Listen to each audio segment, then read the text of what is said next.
निक्की निक्की गल महसूस पिया करना शक पैंदा संगत मकाऊए मेरे नाल तरोड़ के बेदर्दा अगू केड़े पासे लाऊए ते अल्लाह वास्ते पैर कुछ तगड़े कर क्यों बनिया भरम वंजाऊए हर किसे दे चार शरीक होंदे ने क्यों मुल्क मेरे ते हसाऊए ते इहदे नाल ही लगदा शेर सुनांदा जावां के भावें पानी दे विच रहिंदी ए मछली तू जांदी बो नहीं। आ मछली फड़ी है ना ते हत्थां दे विच स्मैल पई आउंदी है ओनू तलो बनाओ पकाओ फिर भी स्मैल हत्ता के खाण तक मछली दी स्मैल नहीं जांदी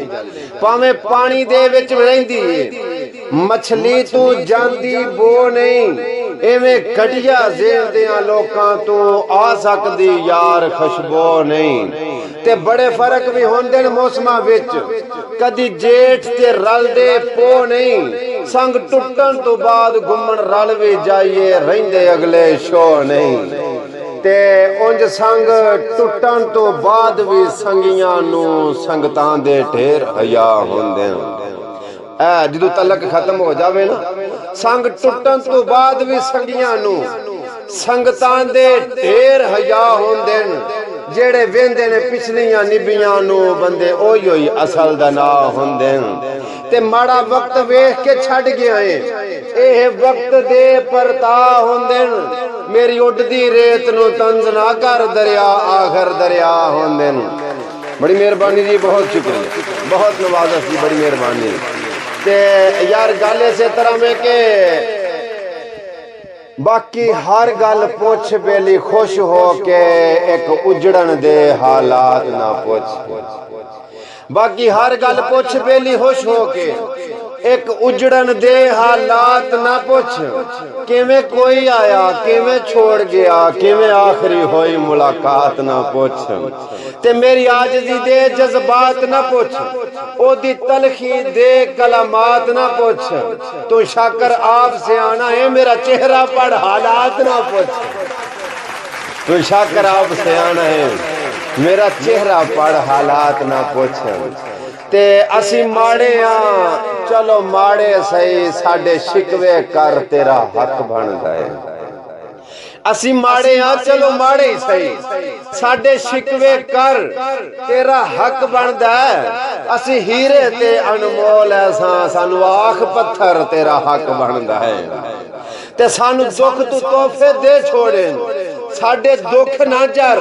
तेरा हक बनदा है तेनू मुफ्त जो शाकर मिल गए साडी कदर ना कर तेरा हक बनदा है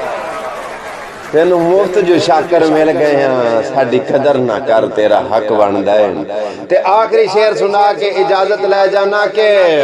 यार वेखिया मैनू ये फरमाइश भी सी बहुत ज्यादा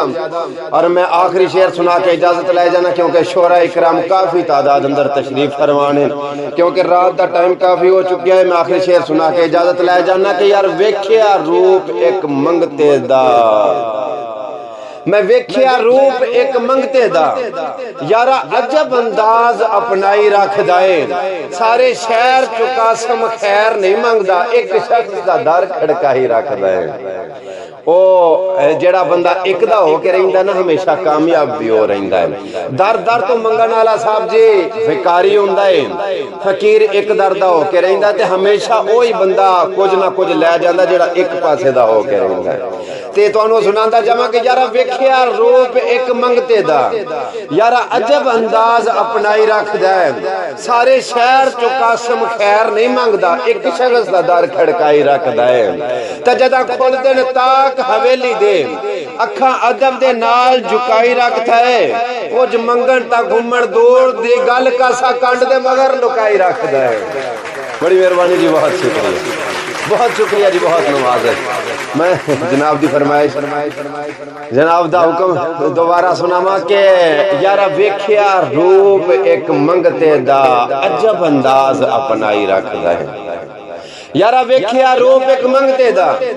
यारा अजब अंदाज अपनाई रखदा है सारे शहर चो कासम खैर नहीं मंगदा एक शख्स दा दर खड़काई रखदा है ते जदा खुलदे ने ताक हवेली दे अखा अदब दे नाल झुकाई रखदा है कुछ मंगन ता घूमन दूर दी गल कासा कंड दे मगर लुकाई रखदा है।